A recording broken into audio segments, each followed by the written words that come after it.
I had some free time tonight and drank a few coffees earlier. I wanted to use my energy to earn some money.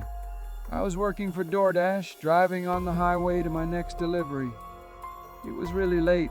The roads were empty and the night was calm, which is great for delivery drivers. But then my phone started ringing.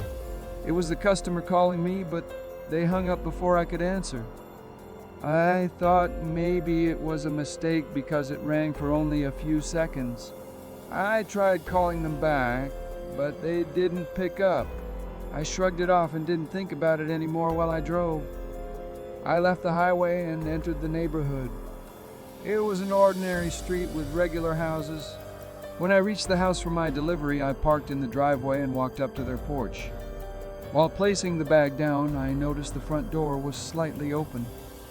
Unsure if it was meant for me, I gently knocked and said I was dropping off their food. Then I heard a strange noise from inside the house. It sounded like someone knocking on a door, but it was muffled. Feeling a bit uneasy, I opened the door wider and called out again. I didn't know what to say, so I just repeated that I had their food delivery. After a few quiet moments, I heard a door open from the back of the house, and a guy appeared. He seemed troubled, but I wasn't sure if it was because of me or something else. He walked towards me without saying anything. As he reached for the bag, I heard those thumping sounds again from down the hallway. We both looked in confusion, then back at each other, realizing we both heard it too. "Is everything okay?" I asked cautiously. The sound echoed through the walls again as the man just stared at me, seeming unsure of what to do. "Why don't you bring the food inside for me?" he said, almost demanding. Nervously, I picked up the bag, but quickly realized it was a bad idea. I felt threatened, like I had to follow him, but I also sensed it wouldn't end well if I did. My hesitation seemed to make the guy even more upset, almost angry, and he grabbed the food from my hands and slammed the door shut. I stood there in shock, listening to his footsteps fade away and the thumping noise stopped. I couldn't do anything else, so I quickly left the porch and got into my car. I stopped working for DoorDash after that and reported the scary situation to the police. What made me report it was that the man wanted me to go inside his house. If it weren't for that, I might not have thought there was enough proof to take action. But the police told me later that the man said no one else was there and wouldn't let them search his home. So there was nothing more to do but wonder. Something really bad was happening, and he might have been planning something similar for me. But we'll probably never know for sure.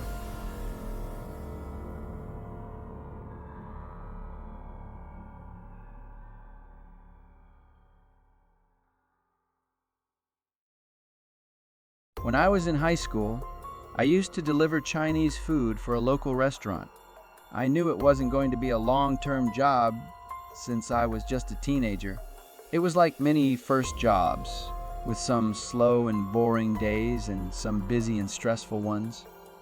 As the delivery driver, I was glad I didn't have to deal with the crowded store and lots of customers. On this Friday night, I started at 6 p.m. for a late shift until 12. From the moment I started, I had non-stop deliveries for the next 2 hours without any breaks. At 8 o'clock, the number of orders slowed down a bit, but I still had a few more to deliver before I could take my lunch break. So I picked up 3 orders and set out to finish them before 9. The first delivery was close by, but the next 2 were further away. It's normal because our town isn't all close together. I dropped off the second order at a house, then headed to the last stop, which was 10 minutes away. The tag said it hadn't been paid for yet. All I could think about during the drive was the break I'd have afterward. Going back and forth for 3 hours straight made me more tired than usual that night. I drove into the neighborhood and followed the GPS until I reached a part where things seemed different. I turned onto a narrow road with cracked pavement and potholes. passing small houses hidden by bushes and messy lawns. When the GPS said I'd arrived, I stopped but couldn't see a house. I turned on my bright lights and barely saw the outline of a small house far from the road. Then, I noticed a driveway hidden by vines and tall grass. I wouldn't have seen it if I hadn't seen the house first. Since I couldn't drive on it, I parked and got out with the bag, then started walking through the overgrown driveway. Walking through the overgrown driveway was terrible, and I couldn't believe how neglected it was. Approaching the house, I saw it was very small, almost like a trailer home, and in a similar condition to the driveway vines covering the windows and bushes engulfing the decaying house. As I got closer to the front door, I sensed something was wrong. My gut and my head told me so, but I was just a scared kid with my first job, afraid to mess up. So I pushed aside my bad feelings and knocked on the door. Immediately, I heard footsteps approaching. The door opened, revealing a young lady. At first, in the dim light, she seemed normal, which made me feel relieved. But within seconds, I realized how odd it was for her to look so well dressed and put together in such a rundown house. As these thoughts raced through my mind, she opened the screen door and calmly said, "Come in." That's when everything clicked, and I felt a surge of fear. I stepped back, knowing I had to leave immediately. As I turned to go, I heard a thud from the side of the house. I glanced over and saw two men running out from behind the house, charging through the bushes toward me. I dropped everything and ran as fast as I could. I struggled through the thick grass and vines, but just as I reached the end of the driveway, I tripped and fell. I quickly got up, hearing their footsteps getting closer. Without looking back, I sprinted straight to my car, started it, and drove off. The men stopped chasing me and ran back. Still shaking from the adrenaline, I turned the car around and left. I told my boss what happened, and he told me to call the police and report it. I was relieved to see that my boss cared more about my safety than the undelivered order. Looking back, it would have been terrible if it were any different. The police interviewed me and my boss and conducted an investigation, but they couldn't find any of the people involved. Interestingly, the property I was on belonged to the state, and the trespassing sign at the entrance had been removed and thrown into the tall grass. Their intentions remain unknown, but it seems like the most likely explanation. I just hope nobody else goes through what I experienced, and if they do, I hope they're as lucky as I was to get away.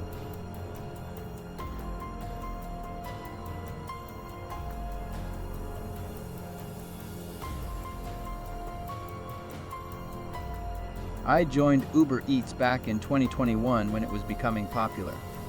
I had recently lost my job, and finding a new one quickly seemed tough, so I took a chance on this. After a couple of months, I found I liked it enough, and it was paying well, so I stuck with it. This happened about a year after I started. I'd gotten into the habit of waking up late and staying up late, so I didn't start working until dinner time. By 11 p.m., I still hadn't earned enough for the night, so I kept going, accepting almost any order that came up. At 1 a.m., I got an interesting order: groceries from a 24-hour 7-Eleven gas station. It seemed odd to me, but I accepted it anyway. I drove to the mostly empty gas station and went inside. The only person there was a friendly old man working at the register. I picked up the bag from him and grabbed a coffee for myself, then went back to my car. After getting situated, I drove off.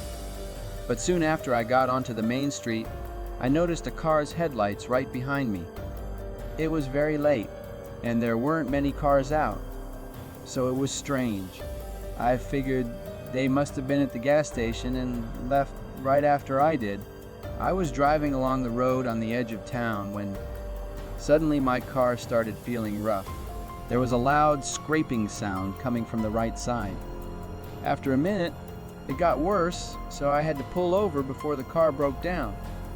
I parked on the shoulder with woods on both sides, and in my mirror, I saw the headlights of the same car slowing down and pulling in behind me. Not sure what was going on, I decided to get out quickly and check the problem. I didn't know if the car behind me was going to help or not, but I had to figure out what was wrong. I ran around to the other side of my car and saw the problem. My right tire was completely flat, which was surprising. I hadn't run over anything, and flat tires usually happen gradually, not suddenly like this. As I took a closer look, I noticed a gash on the side of the tire that didn't look natural at all. Then, I heard a car door open behind me. A man stepped out and waved at me. "I'm okay, thank you," I called out, hoping they'd leave before coming closer. It all seemed really suspicious. But the man kept walking toward me. When he was about 10 feet away, I could see him more clearly. He was older, with long gray and black hair and a bushy beard. His clothes were stained and dirty. He came up to my car and asked if he could help, smiling widely. I told him again that I was okay, but he just laughed, glancing at my tire and then back at me. There was an awkward silence for a few seconds as he kept smiling. Finally, I lied and said a friend was on the way to pick me up.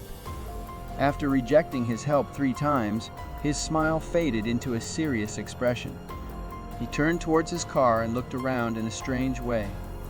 That's when I felt a sudden rush of fear and knew I had to get away from him. I had only one option. I dashed off the road into the dark woods, hearing him follow me. It only lasted a few seconds before I lost him. After that, I didn't go very far. I could still see the headlights on the road, and I could make out the man's figure moving around near the cars. A few minutes later, he got into his car and drove off. By then, I had pretty much figured out that this was all a setup from the Uber Eats order. He likely followed me from the gas station and slashed my tire. Surprisingly, it wasn't hard to track him down. His full name and information on the app were real. I guess he didn't expect us to connect it all back to the Uber Eats order. However, the punishment wasn't severe because he didn't harm me. He only stole some things from my car.